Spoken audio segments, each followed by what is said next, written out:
জঙ্গি আবহে নবাবের শহরে বাড়তি নজরদারি পুলিশের, হোটেলগুলিতে চেকিং ও তল্লাশি। জেলায় 4 জঙ্গি গ্রেপ্তারের পর থেকেই পর্যটকদের নিরাপত্তা নিশ্চিত করতে বাড়তি নজরদারি রয়েছে হোটেলগুলিতে। মুর্শিদাবাদ জেলাতে অনুপ্রবেশকারী ও জঙ্গি গ্রেপ্তারের ঘটনার পর থেকেই জেলা নিরাপত্তা নিয়ে উদ্বিগ্ন গোয়েন্দারা। পর্যটকদের নিরাপত্তা নিশ্চিত করতে শহর জুড়ে তল্লাশির পাশাপাশি হোটেলগুলিতে পর্যটকদের সাথে কথা বলেন পুলিশ আধিকারিকরা।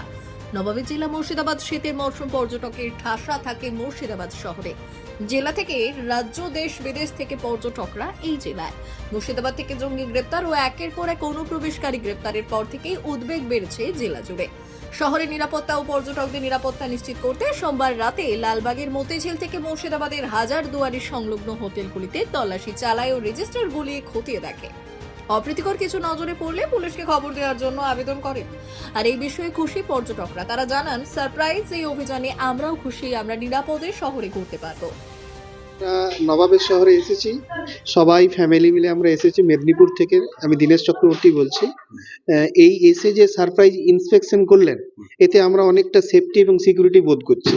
কারণ এখন যা পরিস্থিতি, তাতে এইভাবে যদি সমস্ত বিষয়গুলো দেখা হয়, তাতে আমাদের পশ্চিমবঙ্গ তথা ভারতবর্ষের নিরাপত্তা অনেক বাড়বে।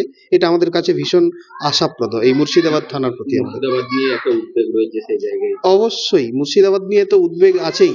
যে কথা আমরা শুনতে পাচ্ছি সোশ্যাল মিডিয়া থেকে শুরু করে ইলেকট্রনিক মিডিয়া থেকে প্রিন্ট মিডিয়াতে আমরা শুনছি, আমরা সত্যি ভীষণ ভীষণ খুশি যে এইভাবে প্রশাসন প্রত্যেকটা হোটেলে হোটেলে আসছে এবং ওনারা ওনাদের দায়িত্ব এবং দায়বদ্ধতা পালন করছেন এবং নাগরিক হিসাবে আমরা যে শান্তিতে শহর ঘুরতে পারি তার একটা যথোপযুক্ত ব্যবস্থা করছে।